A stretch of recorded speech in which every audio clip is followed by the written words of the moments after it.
জানো না গো তোমার প্রাণের ওই সুরের কাছে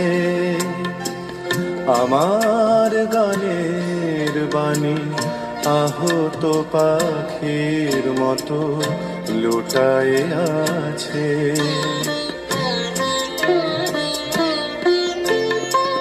তবু এ মাধবী রাতে আমায় যে মালা তুমি পরালে,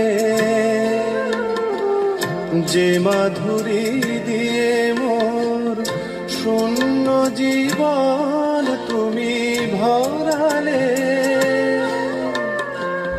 তারা এদিনটাটুকু দেখে না আমার, বলে তুমি তো আমায় ভালোবেসেছ শুধু আমার।